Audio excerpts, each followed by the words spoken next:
Welkom by Môre onder die soeplag, waar ons stilstaan om te vra hoe wetenskap en verbeelding die toekoms van die lewe kan verlig.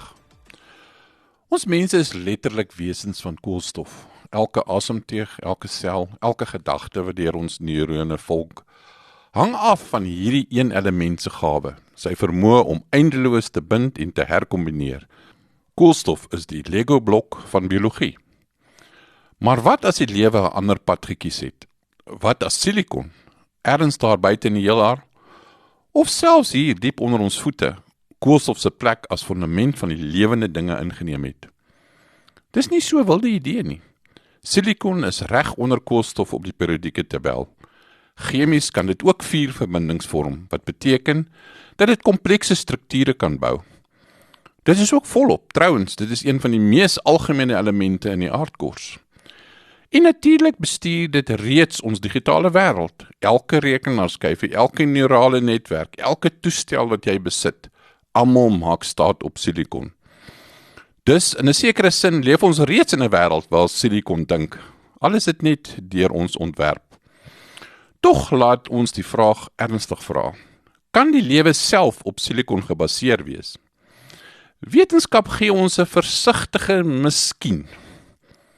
Koolstof se buigsaamheid maak die voorsiening van lang, stabiele molekulêre kettinge wat draai, vou en reageer op maniere wat perfek vir die chemie van lewe werk.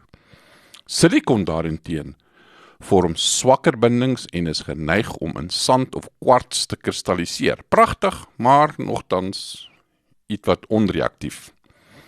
En terwyl koolstofdioksied 'n gas is wat ons maklik kan uitasem, is silikondioksied 'n soliede rots.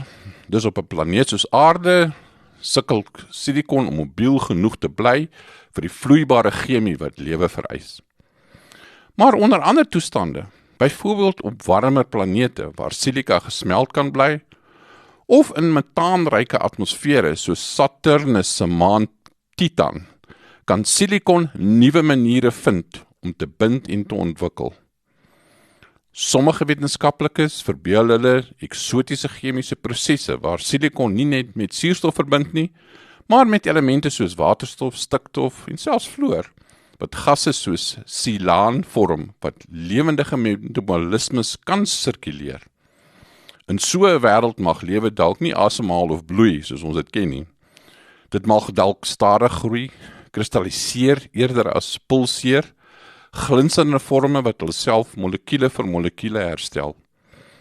Sy gedagtes mag nie as elektriese vonke reis nie, maar as golwe van vibrasie deur matriks van lewende klip.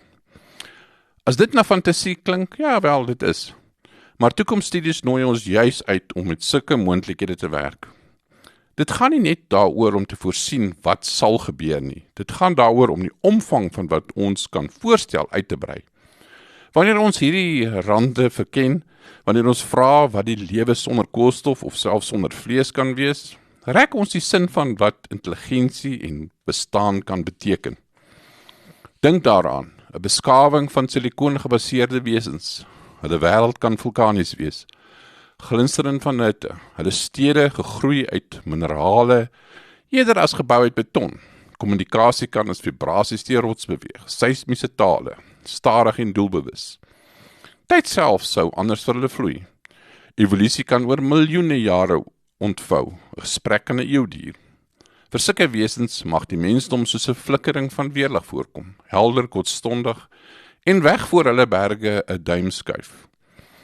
Dit is 'n nederige gedagte, maar ook 'n hoopvolle een, want deur hierdie vreemdelike moontlikhede te oorweeg, leer mens iets oor onsself. Koolstoflewe, silikonlewe, albei herinner ons daaraan dat die lewe nie as 'n enkele vorm is nie, maar 'n proses is, die heelal wat homself organiseer en homself te ken. Of dit nou deur DNS of data, deur koolstofkettinge of kristalroosters is, intelligensie is dalk die kosmos se mees kreatiewe manier om oor sy eie bestaan te besin. Vir die wegneem idee. Dis wanneer ons silikon gebaseerde lewe verbeel, ontsnap ons nie aan die werklikheid nie. Ons beoefen die kuns van toekomsdenke. Ons vra, watter ander soorte lewende wesens die heelal nog steeds bevat. En wie weet, miskien eendag diep in die kors van 'n ander wêreld, Of in die stroombande van ons eie masjiene sal Sinikon ook begin wonder. Nie net om te bereken nie, maar om te gee. Nie net om te bereken nie, maar ook om te pyns. Want die verhaal van die lewe eindig dalk nie by ons nie. Dit begin dalk eers in klip te dink. Ek is Rian van Vieren en dit was Môre onder die soeklig. Fokus op kreatiewe denke, tot volgende keer.